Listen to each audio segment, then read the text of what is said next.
petit déjeuner politique de Renaud Muselier, président LR de la région Sud-Provence-Alpes-Côte d'Azur et président des régions de France. Bonjour Renaud Muselier. Bonjour. Grosse alerte aux variants, notamment sud-africains et brésiliens en Moselle. Le maire de Metz réclame un confinement localisé. Quelle est la situation dans votre région Sud-Provence-Côte d'Azur? Et est-ce que vous êtes d'ailleurs favorable à des décisions aussi locales? Je suis pour la territorialisation, ça c'est sûr. Je suis pour des règles par rapport à des normes qui soient bien clarifiées, c'est-à-dire le taux d'incidence, le taux de positivité, le nombre de patients en réanimation. Et dans la région Provence-Alpes-Côte d'Azur, nous sommes à un taux élevé. Pas en positivité, mais en taux de patients hospitalisés en réanimation. Mais je pense que nous sommes à un plateau élevé, mais on tient. Oui, mais il y a cette menace, quoi, comme en Moselle, quoi. Oui, mais des variants, on est déjà à une dizaine de variants au moins. Oui. Donc, on peut faire peur en permanence par un nouveau variant, pour de nouveau effrayer, pour de nouveau aller vers la fermeture.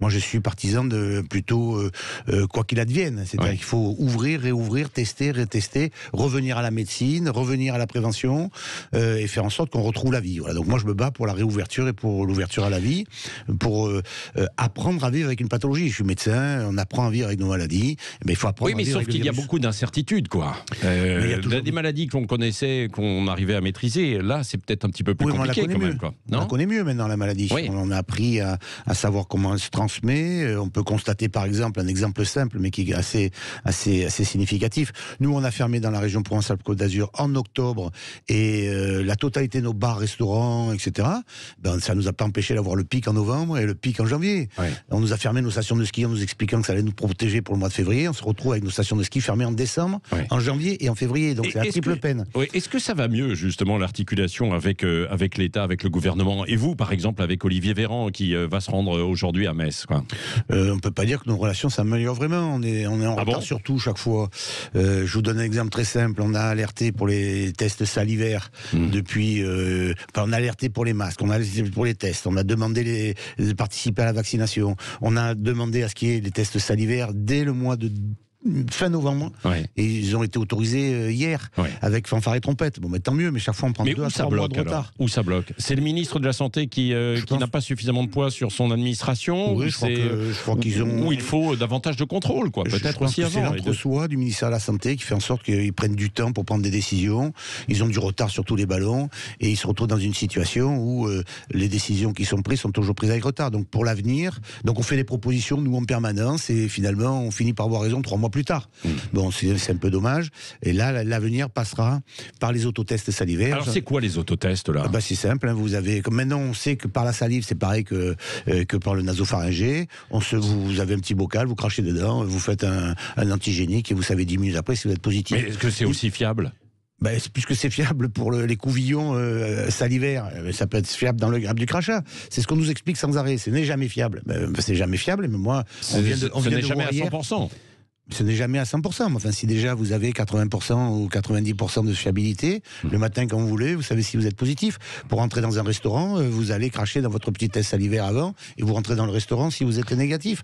Et donc vous avez une capacité de réouvrir un certain nombre d'activités professionnelles, de retourner à la faculté, de retourner à l'université en ayant des autotests salivaires. Et quand vous avez des autotests pour les diabétiques, quand vous piquez le doigt pour savoir si vous avez du diabète dans le sang, quand vous avez les femmes qui prennent leur test pour savoir si elles sont enceintes, vous avez des autotests qui permettent de gérer la maladie, d'anticiper et d'avancer. Et l'autotest salivaire sera l'avenir, je pense, pour la prévention. Et ça, il faut le lancer. Vous voulez le lancer chez vous, c'est ça ou pas? Moi, j'ai fait un appel d'offres pour 500 000 autotests, de façon à les mettre dans la région, salivaire, et j'ai pas l'autorisation du gouvernement. Vous n'avez pas l'autorisation, donc vous ne pouvez pas le faire, là. Donc, je peux pas acheter des choses que je peux pas mettre sur le marché, qui seront pas autorisées par l'autorité de santé.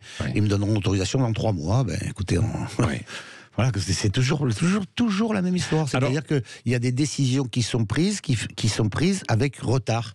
Et on l'a depuis le début, cette histoire. Et c'est comme c'est les mêmes qui décident les mêmes choses, de la même manière, en se donnant toujours raison a posteriori, on se retrouve dans une situation où on prend toujours du retard. Un dernier point là sur le reconfinement. Est-ce qu'il en faut si jamais il y a une menace plus sérieuse des variants ou pas?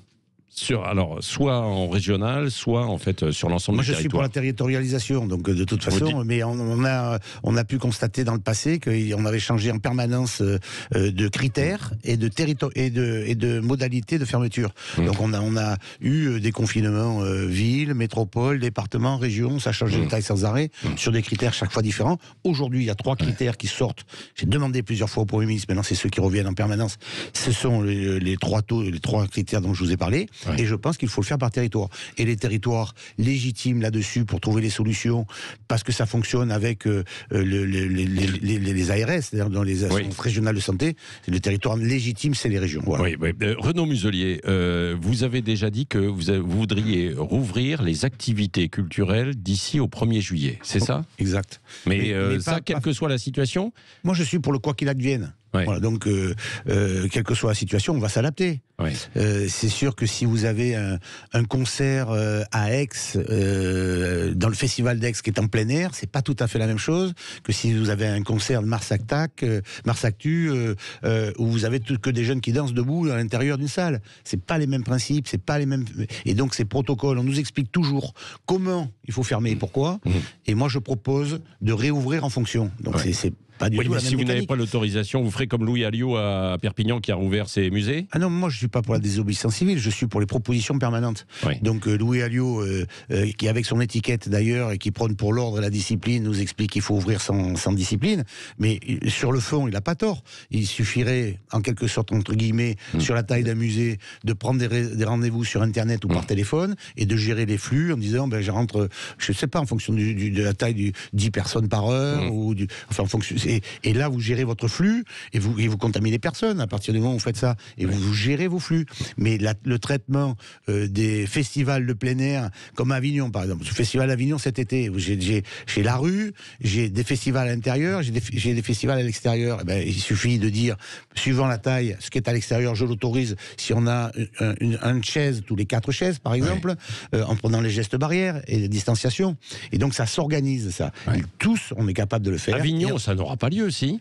Ou ça aura lieu? Aujourd'hui, vous avez le droit de rien faire, donc vous êtes tranquille de ce côté-là. On ne propose rien et il n'y a pas de solution. Parce que c'est vrai que dans votre région, il y a quand même énormément d'événements, de festivals pour l'été, c'est capital. Vous avez dialogué avec la ministre, Roselyne Bachelot, ou pas? Oui, j'ai eu une réunion de travail avec les 200 acteurs principaux de la région sur le plan de la culture. Je leur ai garanti des moyens financiers comme l'an passé, et supérieur encore cette année pour 2021 pour garantir une capacité d'action de réouverture.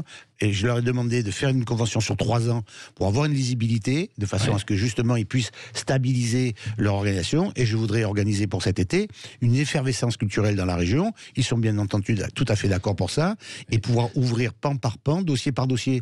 Le festival de musique de piano sacré à la Roque d'Enterron à l'extérieur, c'est quand même pas tout à fait la même chose qu'une salle de spectacle fermée où vous avez 2000 personnes debout. Oui, Renaud Muselier, le président d'une région en Normandie, Hervé Morin, à ce micro, avait dit qu'il voulait passer des commandes de vaccins par les régions.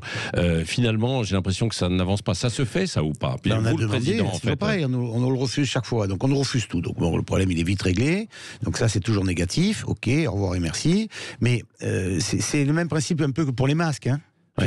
Nous, on n'est pas là pour concurrencer, mettre en difficulté l'ARS ou l'État. Nous, on est là pour venir en soutien. On l'a fait pour les masques. On a réussi à avoir quand même 130 millions de masques pendant que l'État n'en avait pas. On a réussi à fournir auprès de la première ligne, la deuxième ligne, nous, les régions. Parce que quand on commande des petites quantités, quand il y a des milliards de demandes là-dedans, on arrive entre 2 quantités à être fourni. C'est comme ça qu'on a eu les masques. Et donc, pour les vaccins, là, dans la mesure où c'est une compétition, on est rentré dans le système européen et je pense que c'est une bonne chose. On a demandé à s'associer dans les commandes françaises, demander à l'Europe de nous mettre 10 millions de vaccins en plus, à raison pour Hervé, je sais pas combien, moi 500 000 vaccins, enfin grosso modo 500 000 pour chacun d'entre nous, de façon à ce qu'on puisse venir en soutien. Et nous, notre logique, c'est de s'appuyer sur les pharmacies. Depuis le mois de novembre, on dit appuyez-vous sur les pharmacies pour vacciner, pour une raison, médecin généraliste, etc. Pour quelle raison ? C'est assez simple. Vous avez le vaccin de la grippe, 15 millions de vaccinés pour la grippe en 1 mois et demi. Traditionnellement, avec les croix vertes, les pharmacies, il y a 4100 habitants autour.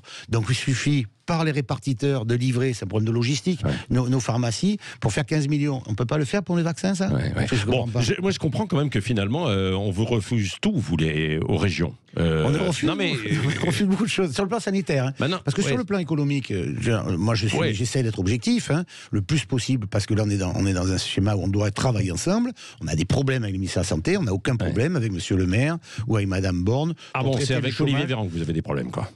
On a des problèmes avec le ministère de la Santé, on n'a pas de problème avec les moyens financiers par l'État, avec notre soutien, mais c'est petit, mais enfin, les moyens économiques, puisque ça dépend de nous dans les régions, je veux dire, c'est colossal ce qui est fait pour un mot, Renaud Muselier. Merci à l'État de ce côté-là, et je conteste, je critique, et je propose en permanence pour la santé. Les régionales qui arrivent, vous allez faire alliance ou pas avec la République En Marche, non? On parle en coulisses de discussions avec Christophe Castaner?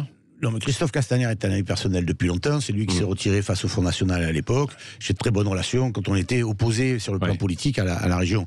Donc, très honnêtement, c'est plus leur problème que le mien. Moi, je suis dans la ligne aujourd'hui. Je travaille, je reste sur ma gestion de crise. Et eux essayent de s'organiser. Et dans cette organisation-là, je regarde et puis je vois ce qui se passe. Ce que je sais, c'est qu'en tout cas dans ma région, je pilote une région d'une majorité qui est restée unie depuis le début, avec 8 composantes différentes, qui va de la gauche à la droite un peu dur quand même.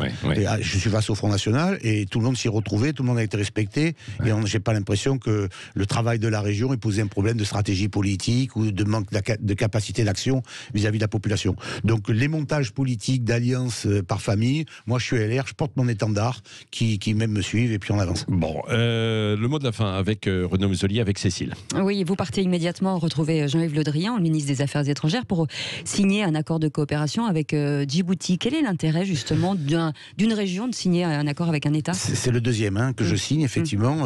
Merci de me poser cette question, parce que la réalité, c'est que vous savez que j'avais été secrétaire d'État aux Affaires étrangères avec Dominique de Villepin, et j'ai passé un accord de partenariat avec le Costa Rica, première destination écotourisme au monde, et nous sommes la première destination touristique en France, qui est la France la première destination touristique au monde.